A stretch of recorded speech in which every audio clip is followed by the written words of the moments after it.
Hello, everybody, and welcome to this episode of Talking Business with Chad and Mike. We are coming to you from Chicago, New York, which is kind of our regular setup here. And Mike, would you like to introduce our guests to the audience today? I would indeed. Nice to see you, Chad. And I'd like to welcome my friend, Tim Gannon, who's president and owner of BigWork Digital, a New York-based award-winning video production company that focuses on crafting tailored video content for manufacturers, the banking industry, the legal profession, and the travel retail industry. So Tim is a dedicated craftsman who believes that understanding your goals is the foundation for creating a video that tells your story and captivates and resonates with your audience. As his company's creative director and face, Tim brings a sharp eye and a storyteller's instinct to each project. And so with roots in feature films and episodic television, Tim's mission is to create content that moves people, sparks thought, inspires action. And for Tim, a successful video does more than just inform. It engages, it leaves an enduring impact on his audience. So welcome, Tim. Good to see you again. Thank you very much. Wow, I sound way better than I think I do. Mike has a talent in that. So, okay, so here's your icebreaker, Tim. So you're familiar with the Sphere in Las Vegas? Yes. Okay. If you could watch any movie in the Sphere and it be adapted to show inside on that surface, what would you pick? 2001: A Space Odyssey. Yeah. Just to see the spaceships and the Wagner music. I think it was Wagner, if I remember correctly. I think it was different. Yeah, I think it was a number of composers. Yeah. Yeah. That would be awesome. What about you, Mike? What's the film that Coppola did about Vietnam? What was Apocalypse Now? Apocalypse Now. I think that would be really something else to see in the Sphere. I mean, that would be like really in it. Yeah, talk about immersive. Yeah. I don't know. I'm gonna go back to the sci-fi and I'm gonna go Star Wars. I've had seen space battle scenes, stuff like that. Yeah, coming at you from all sides. Yeah. I'm going to go there. I was last in Vegas. They were still finishing up. They had the outside done, but it wasn't open, for shows or anything yet. So that would be a pretty cool experience to see. By the way, I know that I'm going to just digress for a second. Apocalypse Now Redux is better than the original Apocalypse Now. What do you mean? They did a second version of it? Coppola did a second version called Redux, and it's longer, but I think it plays better. Okay. Well, when they play it at the Sphere, I'll be there. Another movie on my watch list. It's like my watch list on Amazon and Netflix and everything else. I'll never finish it. So I gave you this big intro, Tim, and now, and I believe everything I wrote. So sometimes I'm starting to believe it. So. Why don't you tell us a little bit about your approach, BigWork's approach? It's always pretty much the same. It always involves a lot of questions.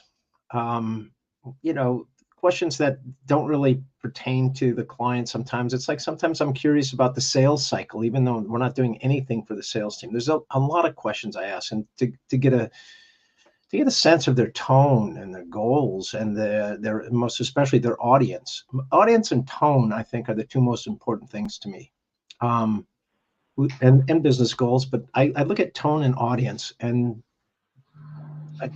sometimes I come up with the ideas, or my team comes up with an idea for a concept for the video. Other times, we're working with the client to develop a concept.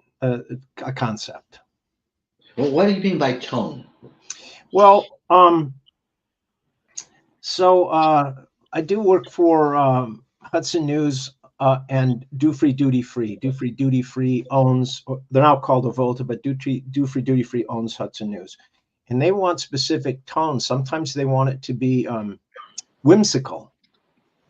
So that's actually a word used. So we want this video to be whimsical. So what does that mean, whimsical? I mean, and you talk with the client and you discuss, and you understand that you can actually bring tools in, camera tools or editing tools, things that are, during production and post-production that can actually make it whimsical. In one job we did for Hudson, for instance, we had a snorkel lens, which is a lens looks like an aardvark's nose, attaches onto the front.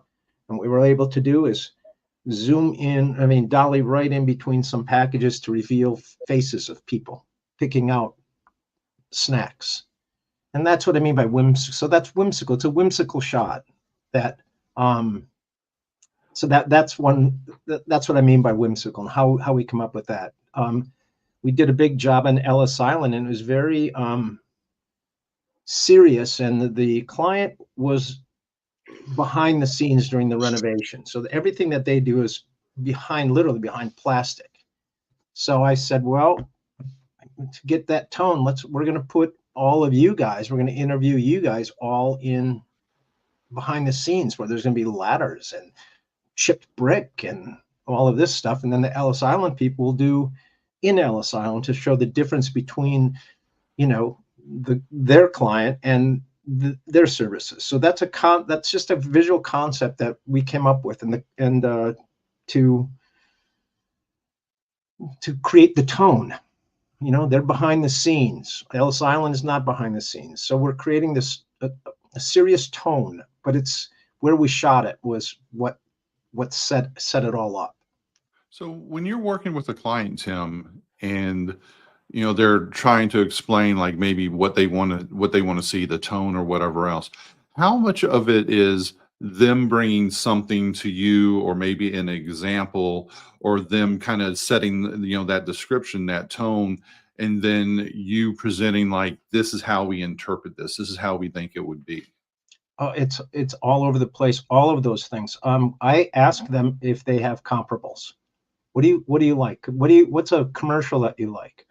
We also do a website. What's a website you like? Well, show me a video. And for instance, Hudson News, they will send me 5 videos of what they want, because they're very Hudson and Dufry. So they're very challenging client, because nothing they do is straightforward. It's always, they want you to, they're always pushing the envelope, doing like really interesting stuff. But I need comparables from them. Like we do the one video we did, there's a lot of what's called time remapping, where we're actually speeding up and slowing down at different points in the video to create a dynamism and a tone. But I needed to see comparable videos to understand what exactly he wanted, what the client wanted. So if I might, okay, you tell stories. Yes. But maybe talk about that. I mean, how does the visuals tell the story? I think it's the whole piece tells the story. First thing that came to my mind was a TV commercial we did for a meat company in Owensboro, Kentucky. We did a bunch of TV commercials, a bunch of radio spots for them, but we came up with a concept. Their issue was their ham was primarily sold during Christmas and Easter seasons, and they wanted to expand their market. So we came up a new tagline for them was make Kentucky Legend ham your everyday tradition. So we also changed, rather than have, so the woman is the customer, but the man is typically the consumer for this brand.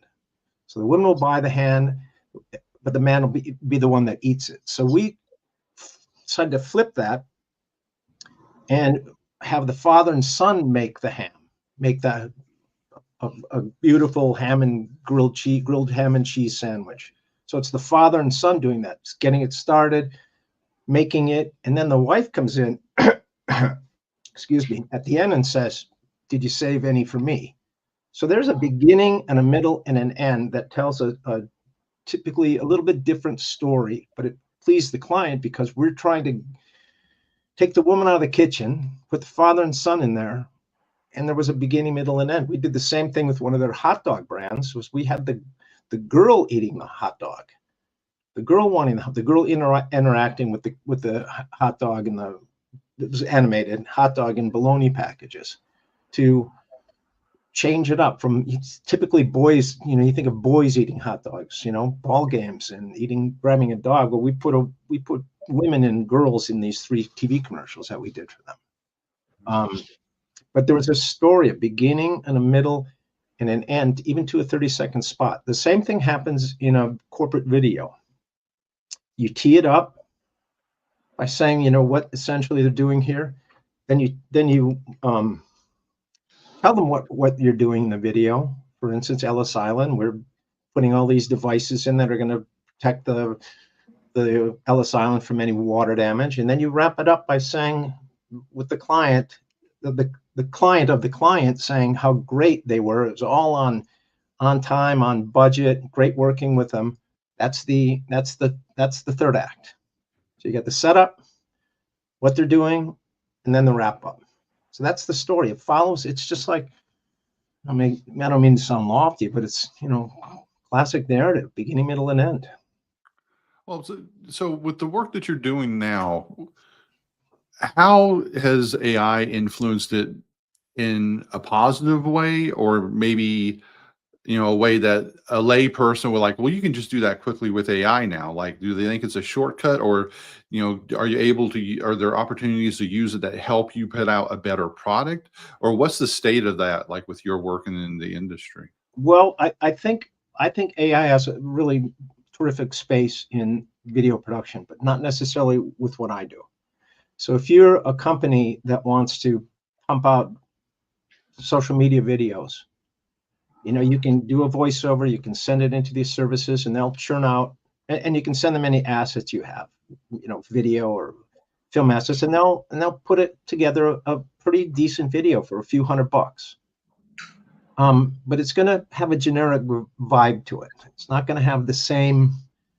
It's not going to have the same authenticity and personality that a filmmaker, a video production company can bring to it. Mm-hmm. Now, on the bigger side, I've watched an English company made a 2.5-minute trailer about a Roman battle in Britain, and it was essentially a trailer all done with AI. Even the voices were AI generated. And I watched this 2.5-minute trailer, and I thought, I'd go to that movie. But it's just a trailer. They want to show you how great AI can be, and it can be. It's awesome, but it's going to cost. Mm. But for the smaller companies, AI video, it's great. So then how do you, if that's the case, if AI videos are great for small companies, how do you differentiate yourself from guys who are charging, very minimal because they're just pulling together with AI, and you are, doing it with using AI perhaps as a tool, but using your own skill, your own expertise, your own background, and your own 2 hands and your 2 eyes? How do you do that? How are you going to compete? Well, it's really hard to have a dolly shot with a snorkel lens in AI. I referenced that earlier. It's you're bringing actual camera tools to the set that you can't get with AI. AI can put up all these nice pictures. I'm talking on lower budget AI, not the trailer that I just referenced, but on lower stuff. It's like there's tools that we bring, there's lights that we bring that change depending upon, there's different cameras and different lenses. Everything that we bring, every single job, it's always slightly different. There's jobs when I've been on where we've got a dolly, we've got a crane, we've got a gimbal, and we've used them. Now you can't do that really with AI. I mean, you could, but it's good. Again, not within a decent budget. Right. So what, in the time that you've been with BigWork, and you started that, and since you've been on this journey, what has been like a business lesson, or like as an entrepreneur, something that surprised you or something that you would want to share with someone else kind of following in your footsteps, doing the same type of stuff, or just business in general? Doesn't matter how good you are. If nobody knows you or sees what you're doing, then it's not going to go anywhere. So you've got to get out there. Even, we're a small company, but we have to get out all the time and get in front of people, show them our work, show them what we can do, talk about budget, talk about tone, talk about concept. Because, they're not going to find me any other way. And 90%, 95% of all I get is through references and repeat business. I mean, Ellis Island job, that followed a job we did 2 years ago. Hudson News and Dufry, been shooting all over the country and in Canada for them for over 6 years. So you're delivering, you're delivering what the client wants and they're happy. But that doesn't mean anybody else is going to find me. So as an entrepreneur, you got to get out there and you got to meet people, you got to network, and you got to shake a lot of hands. So with just as a follow-up for that, so it used to be you could walk into an office, you could talk to someone, and now you got security and blah blah blah trying to get into places.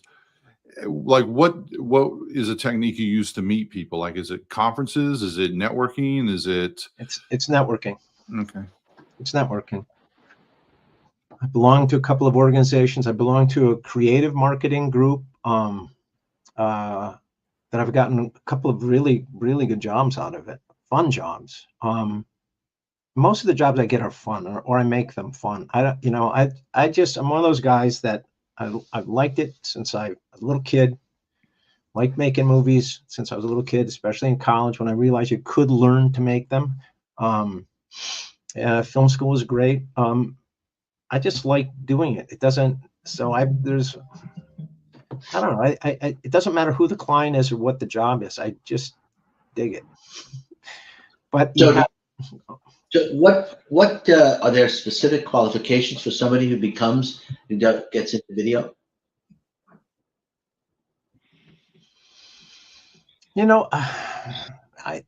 Anybody can do it, I think, but you gotta. And look, it's prolific. By the way, the biggest competition. There's so many people doing it right now. So many production companies in New York and around the country.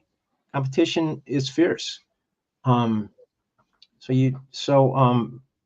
Qualifications. I don't think you have to go to film school, but you have to want to make movies. You have to want to make videos. And then you have to learn. So actually, if I just take 2 words, movies versus videos.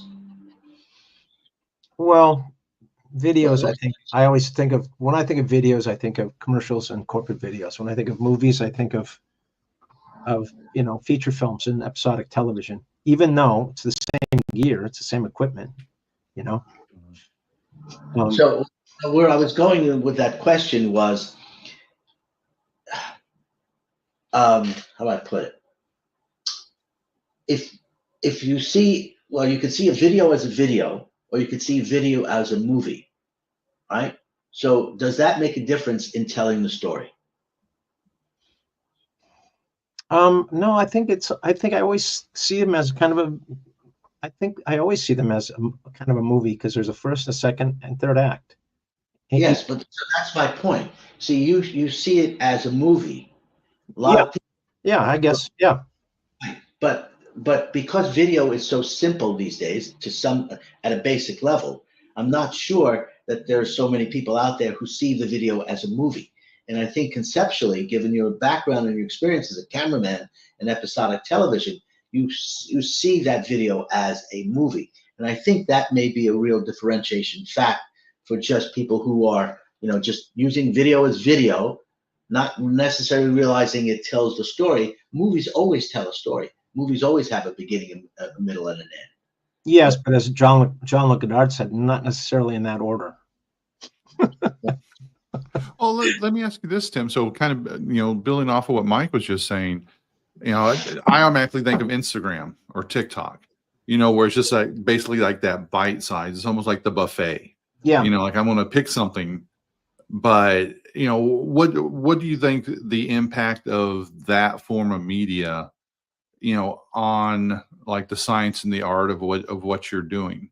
You know, is it complementary? Is it detracting? Like, how do you see that working with what people's expectations are nowadays? You know, I'll be honest with you, Chad. Never really thought about that.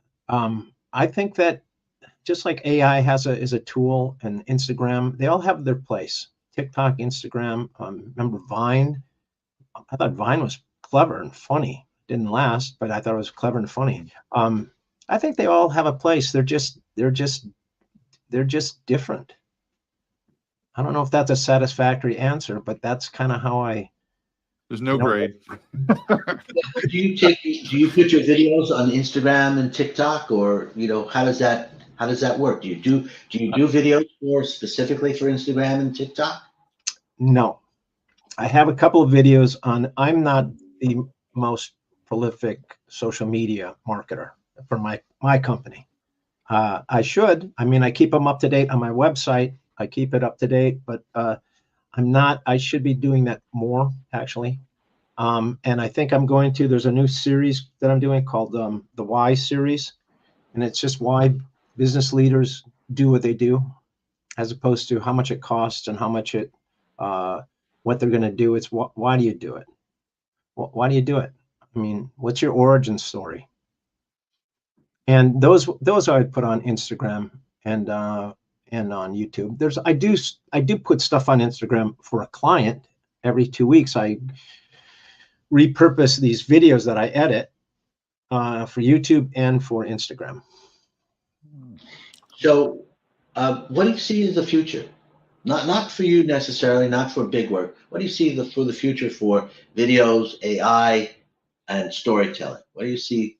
Visual storytelling. What do you see for the future? I don't think visual storytelling is going to change, because it's what we've been used to for ever. Plays, Greek plays, all the way through movies. It's what we're used to. So I don't think that that's going to change. I think AI will get more integrated into it. In my editing systems now, I can do stuff with AI that it's in the beta phase, but let's say I have a shot. Oh man, I wish I had a half a second more, or 2 frames even. That gets down to that sometimes. 2 more frames. Now you can, with AI, it's in the beta phase, but you can actually extend the shot. So you're missing that half a second, those 15 frames or 12 frames, depending on how you shoot it, you can extend it. And I've looked at some examples, it's pretty darn good. So it's just another tool that can make your job easier. So from a business perspective, there's a lot of talk about clusters. And as far as, where different industries or businesses, center around usually metropolitan areas. And with the increased competition in your industry and pretty much every industry around now, what do you see the role of companies that are more based in some of a more traditional cluster or metropolitan area versus competing against someone that might be in a less traditional market?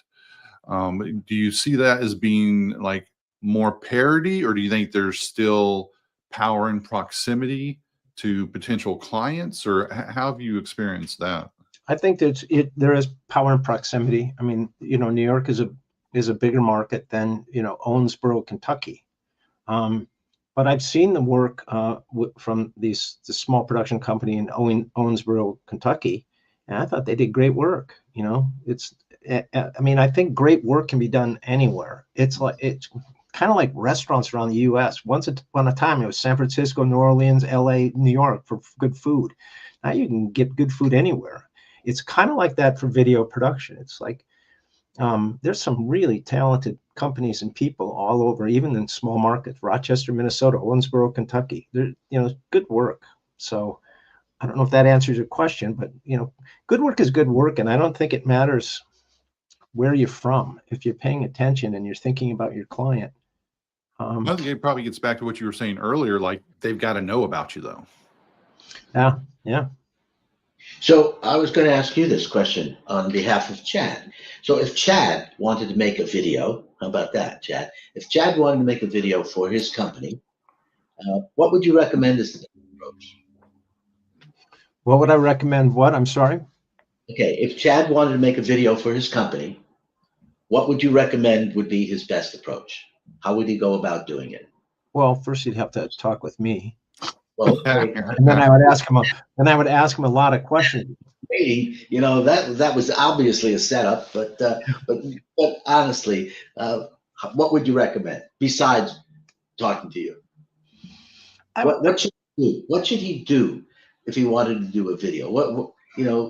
People come to you and say, "I want to make a video for my company." Okay. What do you tell I tell them, okay, so do an interview, keep it short, and just shoot the hell out of it. Get as much B-roll as you possibly can, because as B-roll is all the footage that goes over the extra footage other than the talking head. So that's B-roll. It could be, usually it's footage, but it could be stills, it could be other assets, but that's it. And because as pretty as you are, Chad, we don't want to see you talking the whole time. So we're going to want to cut away, and we're going to want to see what Chad does. So Chad is talking about, working with a client. Well, let's get a shot of Chad working with a client. Okay, now the question is, well, how do you want to shoot that?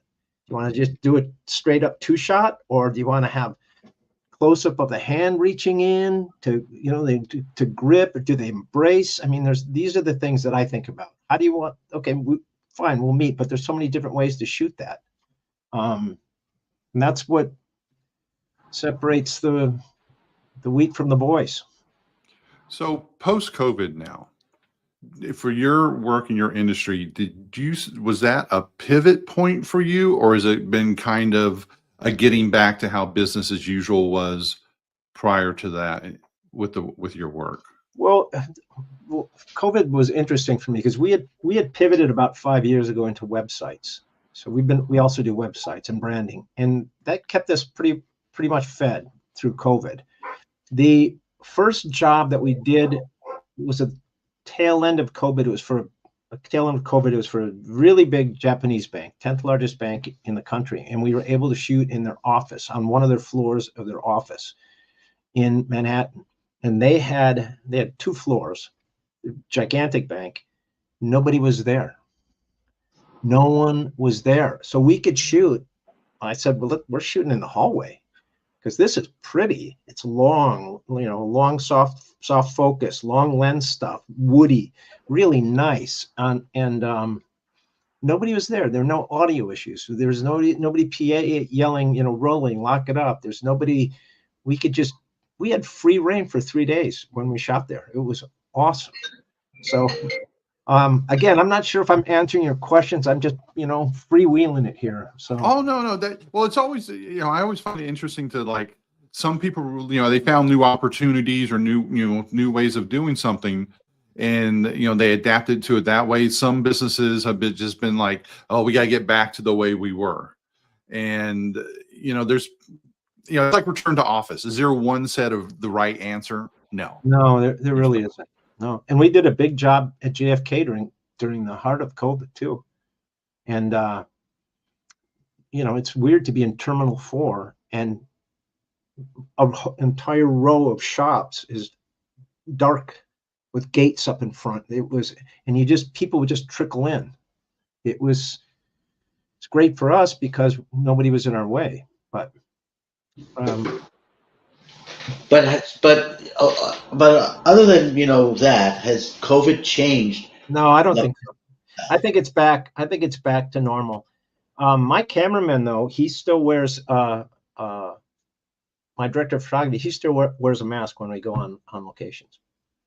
He's, some people are more cautious than others, and so he'll wear a mask. But no, I think it's pretty much back to normal.